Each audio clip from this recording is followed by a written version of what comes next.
If someone were to go back and document all the big changes made to the CFL within a calendar year, I don't know if there'd be a time with more change than we've had in the past year. Seriously, there's been a ton of change. Today, I'll go over the latest change, the new playoff system, and why I think it has serious potential for the future. Let's get into it.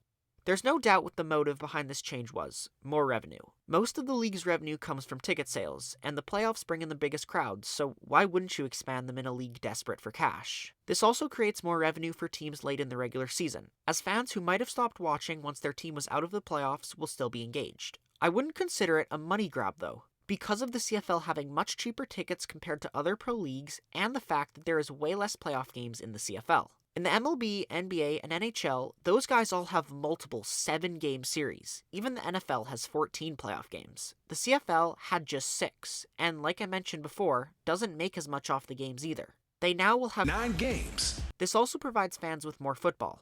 I like that. The CFL playoffs always seem so short, putting too much emphasis on the regular season, where you could win one playoff game and make it to the final. That won't happen in the new format. It will be more challenging for each team, which I like, while still rewarding the top 4 teams with a huge advantage over the bottom 4, with a win in the divisional showdown taking them straight to the semi, then needing just one more win to make it to the championship.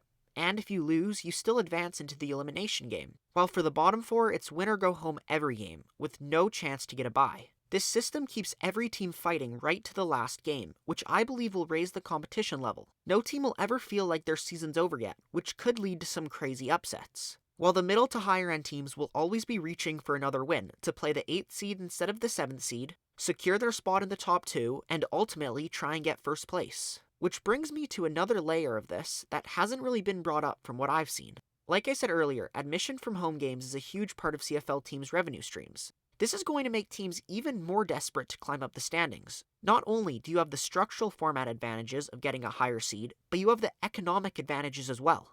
Coming first in your division gets you 2 home playoff games. That is a huge revenue boost for the organization. Second place gets you 1, and coming 5th and 6th in the league also gets you 1. But the 5th and 6th teams will be playing at home for the play-in game, with much less at stake than the divisional showdown, elimination game, or semifinal. This just adds another layer of why the regular season is still extremely important.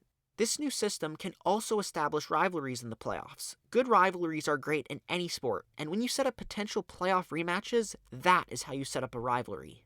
Like I said earlier, it's not a perfect system, but what is when you have a 9-team league? If the CFL was in a position with every team making money, or at least more than 2 teams making money, I would probably be more undecided on which system I like better, but we're not in that world. And still, it's not like the old system was perfect either. Having 6 out of 9 teams make the playoffs isn't a great look, and neither is winning one playoff game and going to the championship.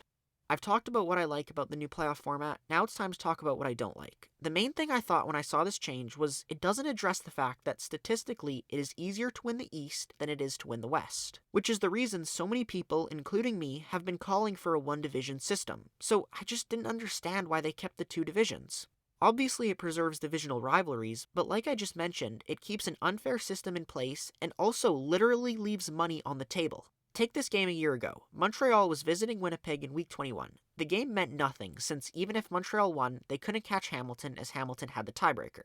But had we had a one-division system, if Montreal won, they would have set up a situation for a possible 4-way tie with Hamilton, BC, and Calgary, meaning the viewership numbers for this game could have been insane. This exact situation could still happen in the future under this new format.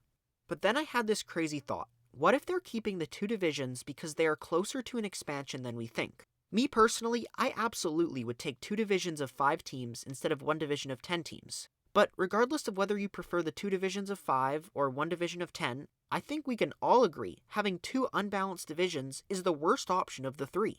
So you'd have to think there's at least some sort of blueprint for expansion floating around. Otherwise, they're leaving money on the table to continue an unjust divisional system, which just wouldn't make sense.